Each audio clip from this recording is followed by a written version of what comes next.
Today I'm joined by author, environmentalist and co-founder of the international transition movement, Rob Hopkins, who believes that the key to achieving a sustainable future lies in our ability to imagine it. So, could you tell us a little bit about what the Transition Network is? So the Transition Network started, it evolved out of the transition movement, which we started here in Devon, in my little town of Totnes in 2006.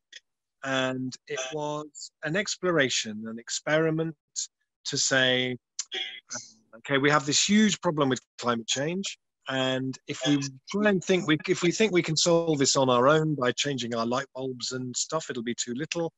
If we wait for governments to do stuff, it'll be too late. So, but maybe if we get together with the people in our neighborhood and the people on our street and the people around us, and we can bring imagination and we can just do things and get on with it and support each other through this, maybe that might be a key piece of the puzzle.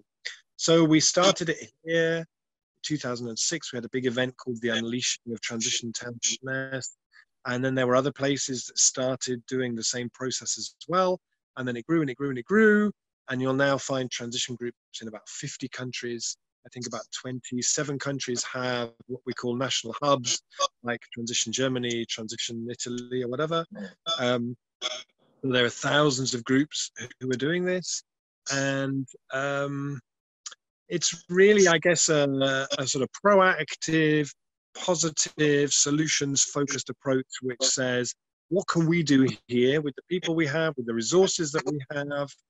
So for me, transition is a kind of a network of storytelling of communities who are working on trying to tackle this problem from the ground up. Could you tell us a few of your maybe favourite success stories of these groups and what they've actually done in their own communities to make these changes possible? On a bigger scale, like in Bath, there were people involved in Transition Bath and Transition Corsham who started their own community energy company, and they've raised already about £9 million of investment from local people for doing renewable energy projects all across the city. And they've done it in such a way that people can move part of their pension into community renewables, which is a real groundbreaker for me. Because we need to install a massive amount of renewable energy, and the more of it is in community hands, the better. We know that if renewable energy is installed in a community and it's in community ownership, rather than owned by some big investment company, that the economic benefits to that place are 8 times greater than if it was some distant investor. All kinds of stuff spin off stuff. I think the most incredible message that you're saying is, we all know that we're in a climate crisis and that the society around us it's just not working. People aren't happy. We're in a crisis. But if you can think of a way to improve it, then why not go and do it? And I think the most amazing message that you're saying is that anyone can do it, and it's not just an idea. Once you've made that idea, make it reality, and you can. And if everyone is willing, which everyone wants this better future, why not go and be the one to start it, be the one to create it? I think that's really inspiring. Yeah. Yeah.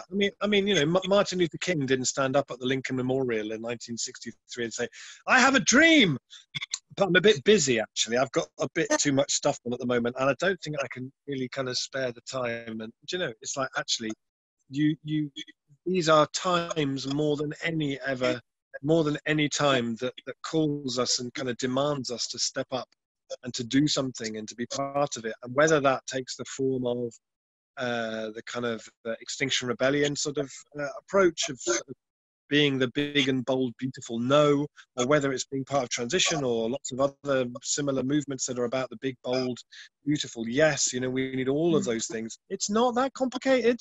You don't need to study soil science in university for 3 years to know how to grow carrots. Really, it's not that hard.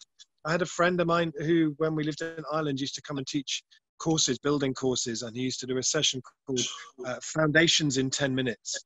It's like, right, start the clock. I'm going to teach you everything you need to know about making foundations in 10 minutes. Go. There, done. That's it. That's everything.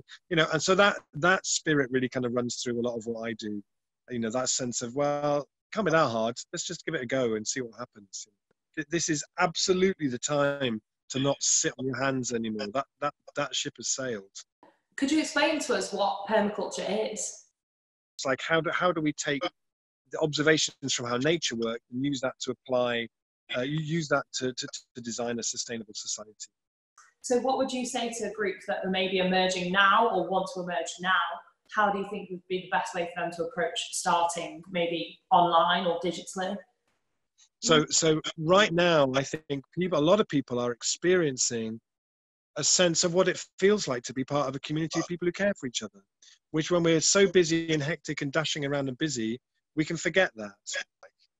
You know, this is nothing in comparison to a 2.5, 3 degree rise in climate temperature. Climate, really, absolutely. And you know, we are.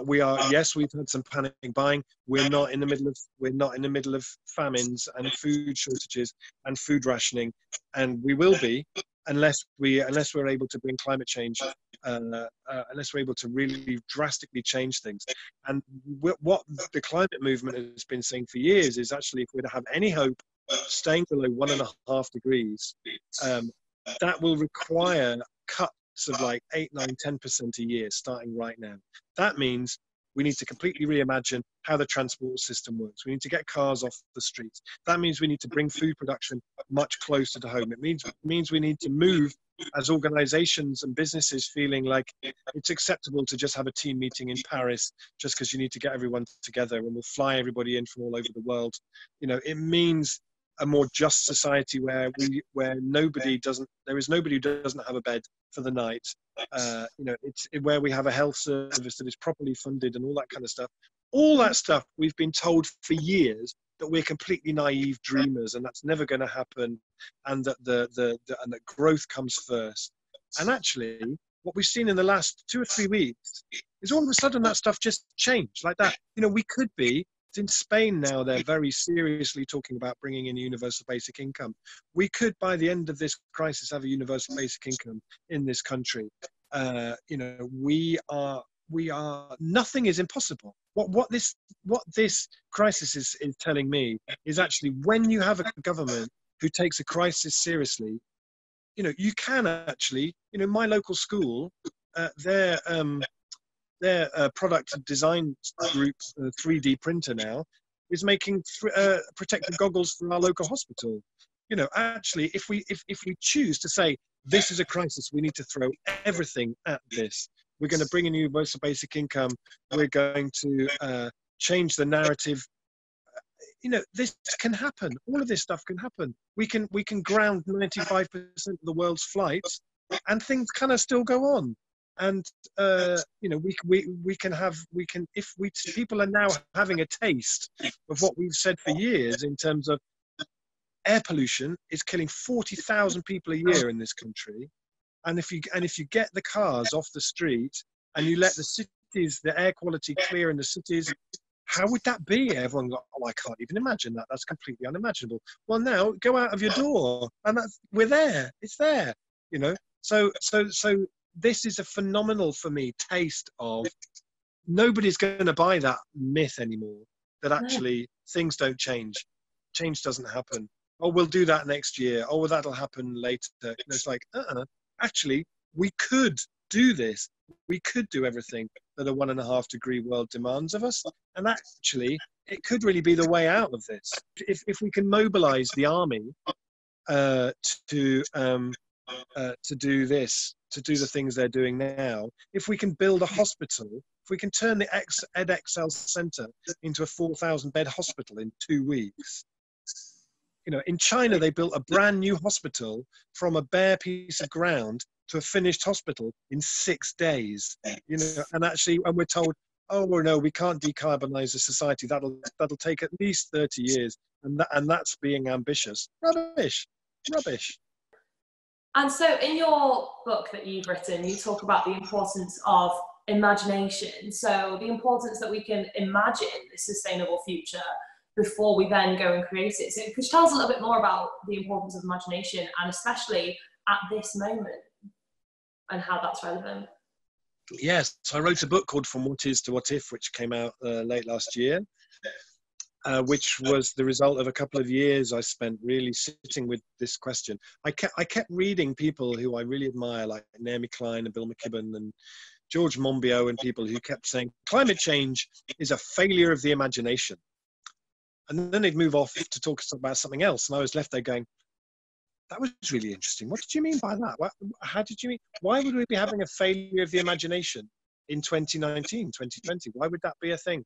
And so it set me off on a journey of kind of exploring why might it be that at this time in history, our imaginations are sort of shot to bits when fundamentally the challenge of climate change is to reimagine everything and rebuild everything.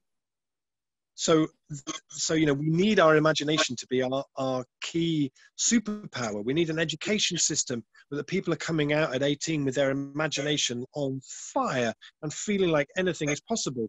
It's why I always say I think we need to elect government to have a national imagination strategy, not a national innovation strategy.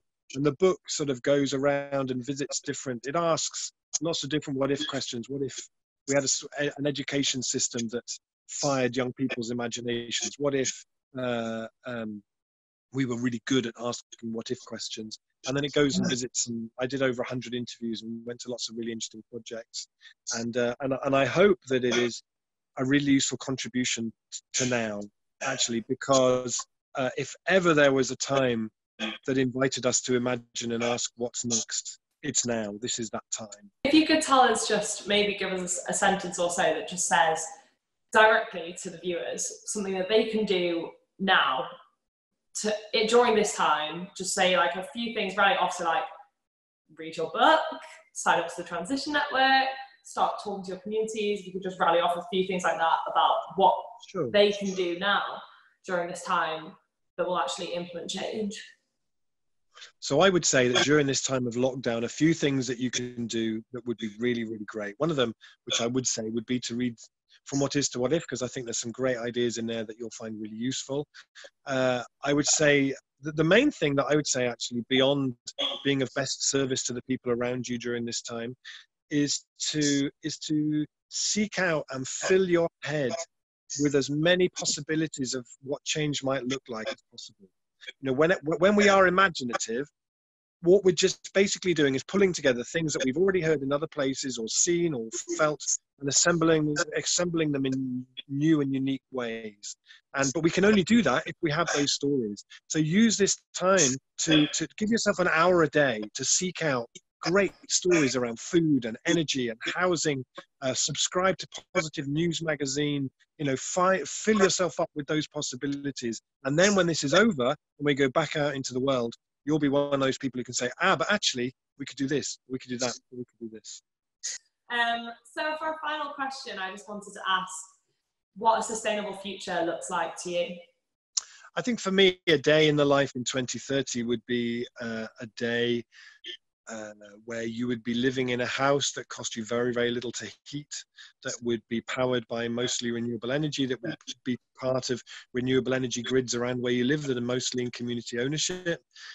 You would walk to whatever work you were doing. You probably wouldn't be working 5 days a week. You might work 3 or 4. You would be working close to home. You could get to where that was using public transport. Most things you needed would be within a 10, 15-minute walk of your house. You would be walking through streets with very little cars, motorized traffic. The bird song would be much louder and more noticeable than it is today. We would be walking through a local economy that was a lot more locally owned businesses. Supermarkets wouldn't really be a thing anymore. They'd be kind of repurposed as in different ways. We would be much more vibrant, much more conversation, much more kind of celebration. We might see a lot more people, like you can see out of my window, maybe with almond trees planted in front of their house. It would be a life where we would have more time and space to be creative and imaginative. We would be building things, making things, cooking things, writing things, drawing things, and we would live in a world where the air was clean and we spent a lot more time together having parties in our streets.